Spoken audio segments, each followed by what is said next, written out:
So we are here again with a very good problem. Rotational dynamics का ये problem है. इसके discussion को देखते हैं कैसे सॉल्व करना है इसको.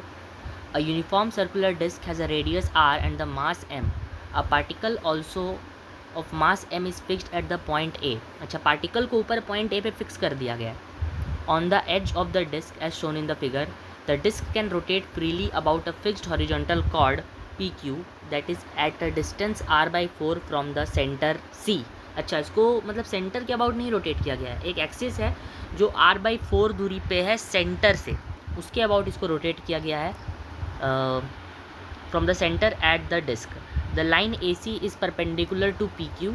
AC जो है वो क्या है, परपेंडिकुलर है PQ के. ठीक है. Initially the disc is held vertical with the point A at its highest position. It is then allowed to fall so that it starts rotating about PQ. Find the linear speed of the particle as it reaches the lowest position.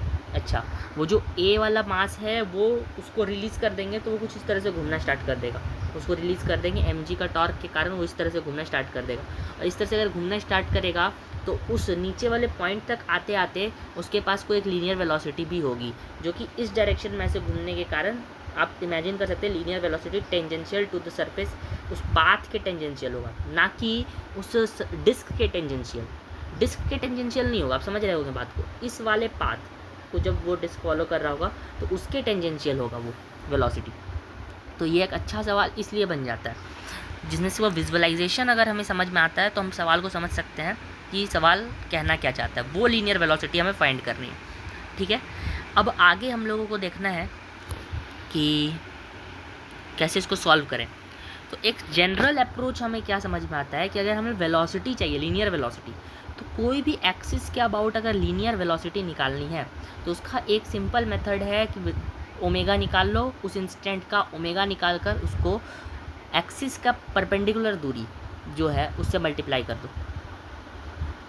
Omega r से आपका जो velocity है, linear velocity, उस point के तुरंत आ जाएगी क्योंकि वो पार्टिकल उस पॉइंट के अबाउट ऐसे परपेंडिकुलर, ऐसे सर्कुलर ट्रेजेक्टरी को फॉलो कर रहा होगा. तो सर्कुलर मोशन के लिए सिंपली हम लोग को जब वेलोसिटी निकालना होगा किसी इंस्टेंट का तो हम लोग ओमेगा इंटू आर करते हैं. ठीक है. और आर वो दूरी होती है जहाँ जिस पॉइंट के अबाउट या जिस एक्सिस ऑफ रोटेशन के अबाउट वो घूम रहा है उससे दूरी होती है. ठीक है. और सिमिलरली वो कह सकते हैं कि वो एक सर्कल ट्रेजेक्टरी जो फॉर्म करा है उसका जो रेडियस होगा वो हम लोग आर लेते हैं. ये बात हम लोग को समझ में आ गई. तो अगर हम आगे सॉल्यूशन में प्रोसीड करें तो पहला मेथड जो मैंने लिया है वो है सिंपली टॉर्क एनालिसिस से. टॉर्क एनालिसिस से मैंने ये सोचा कि अगर ये डिस्क थीटा एंगल से, अगर आप इसको समझेंगे कि अगर ये डिस्क थीटा एंगल से ऐसे टर्न ले लेती है तो जो इसका mg का टॉर्क आ रहा होगा और mg के दो टॉर्क आ रहे होंगे. एक तो एक मास a का mg का टॉर्क भी आ रहा होगा और एक डिस्क का खुद का भी टॉर्क आ रहा होगा क्योंकि रोटेशन सेंटर के अबाउट नहीं है. ठीक है. तो दोनों का टॉर्क आ रहा होगा. तो दोनों के टॉर्क को लिखेंगे हम लोग उस थीटा एंगल पे. जब वो टर्न कर जाएगा तो जो डिस्क का टॉर्क होगा वो होगा mg into r/4 sine theta. ठीक है. और जो मास m का टॉर्क होगा वो होगा mg into 5r/4 sine theta. और इसको आई अल्फ़ा के बराबर करेंगे. अच्छा, अब आई निकालना है तो आई देख सकते हैं हम लोग कैसे निकालेंगे कि जो स्मॉल m मास ए पॉइंट पर अटैच्ड है उसकी दूरी है 5r/4. तो वो पॉइंट मास है तो उसके लिए सिंपली हम लोग लिख सकते हैं m टाइम्स 5r/4 का होल स्क्वायर. दूसरा हमें डिस्क का मोमेंट ऑफ इनर्शिया लिखना है लेकिन एक PQ एक्सिस के अबाउट और डायमेट्रिकली है. तो सेंटर के अबाउट हमें पता है कि mr²/4 होता है और उसको शिफ्ट करना है r/4 से. तो उसमें ऐड कर देंगे m प्लस r/4, mr/4 का होल स्क्वायर ऐड कर देंगे.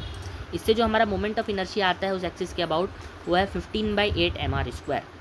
यहाँ से हमारा जब i के जगह पे हम लोग वैल्यू पुट करते हैं तो अल्फ़ा की वैल्यू हमारी कुछ आ जाती है 4g/5r साइन थीटा.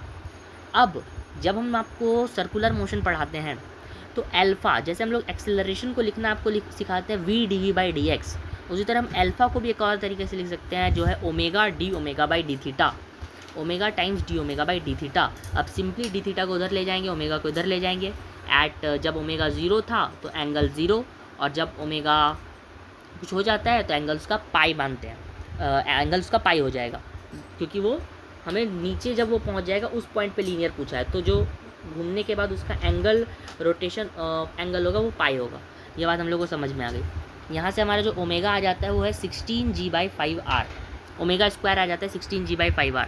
अब वेलोसिटी निकालने का सिंपल तरीका है ओमेगा इंटू आर कर दीजिए, लेकिन आर इस केस में 5r/4 लेना है, क्योंकि जो पॉइंट मास है वो एक ट्रेजेक्ट्री फॉलो करेगा जिसका रेडियस 5r/4 होगा। ये आपको प्रॉब्लम देख करके समझ में आएगा, उसका एनालिसिस करके कि वो एक्सिस के अबाउट जैसे रोटेट कर रहा होगा उसका रेडियस 5r/4 होगा। ठीक है, तो ये हमें समझ में आ गया, ओमेगा टाइम्स आर करने पे आंसर आ गया। ये तो सिंपल सा एक अप्रोच था कि हमने टॉर्क का एनालिसिस किया, सिंपली अल्फ़ा निकाला, अल्फ़ा को omega D omega by D theta लिखा और इसे ओमेगा निकाल लिया, और लीनियर वेलोसिटी चाहिए थी तो ओमेगा इंटू आर कर दिया, सिंपल। अब एक और मेथड है कि क्या इसमें एनर्जी कंजर्वेशन लगा सकते हैं, बिल्कुल, क्योंकि ये कंजर्वेटिव फील्ड में, अब जब भी कंजर्वेटिव फील्ड में आप रखा हुआ होंगे तो उसमें आप आराम से एनर्जी कंजर्वेशन के प्रिंसिपल्स को लगा सकते हैं। तो इसमें हम लोग सिंपली एनर्जी कंजर्वेशन भी यूज़ कर सकते हैं। तो इनिशियली जो इसके पास अगर हम उस एक्सिस को एक रेफरेंस ज़ीरो पोटेंशियल मान लें, एक्सिस को एक ज़ीरो पोटेंशियल रेफरेंस मान लें, तो हम इनिशियल पोटेंशियल लिखेंगे, तो हम उस बॉडी के चेंज इन पोटेंशियल को लिखेंगे पहले, क्योंकि इनिशियली उसके पास कोई भी ओमेगा नहीं होगा तो उसके कारण कोई काइनेटिक एनर्जी नहीं होगी। तो हम लोग सिर्फ चेंज इन पोटेंशियल एनर्जी को सिंपली काइनेटिक एनर्जी, जो कि एक रोटेशनल काइनेटिक एनर्जी होगी, हाफ आई ओमेगा स्क्वायर, उसमें कन्वर्ट करके दिखा देंगे, उससे ओमेगा मिल जाएगा। ठीक है, तो अगर आप समझें तो जो पॉइंट मास होगा उसका इनिशियल पोटेंशियल एनर्जी होगा mg times 5r/4 minus final potential होगा माइनस mg/5r/4, क्योंकि वो नीचे आ जाएगा उस पॉइंट, उस एक्सिस से वो 5r/4 नीचे आ जाएगा, तो इसलिए मैंने लिख दिया माइनस mg/4 इंटू 5r। ठीक है, और जो अगर आप देखें डिस्क का खुद का भी पोटेंशियल चेंज होगा, जो कि पहले होगा mg टाइम्स r/4, मैंने एक्सिस को रेफरेंस मारा है इसलिए मैं लिख रहा हूँ mg times r/4 minus of minus mg r/4। इससे जो हमारा total change in potential energy आ जाता है वो है 3mg/r। अब इसको चेंज इन पोटेंशियल को हम लोग लिख देंगे, टोटल चेंज इन पोटेंशियल को हम लोग लिख सकते हैं half I omega square. I will be same, क्योंकि उसी एक्सिस के अबाउट हम लोग रोटेशन ले रहे हैं, तो आई विल बी सेम, तो आई हमने सेम ले लिया, और उससे जो हमारा ओमेगा आ जाता है वो है 16g/5r। So simply from here also you can find the velocity by v is equal to omega r, taking r as 5r/4. Okay, so from here also you will get the same answer, that is √5gr. This was the detailed solution कि आप दोनों process अपना सकते हैं, या तो आप simply torque analysis करें, ओमेगा निकालें और वहाँ से फिर v is equal to omega r से निकाल लें, या फिर आप चेंज इन पोटेंशियल एनर्जी किसी तरह फाइंड कर लें, क्योंकि ये कंजर्वेटिव फील्ड है, तो वहाँ पे आप सिंपली फिर rotational kinetic energy half I omega square से ओमेगा फाइंड कर सकते हैं, और फिर फाइनली वेलोसिटी फाइंड कर सकते हैं। This was the detailed solution of the problem. See the problem and analyze it. Thank you for joining the session.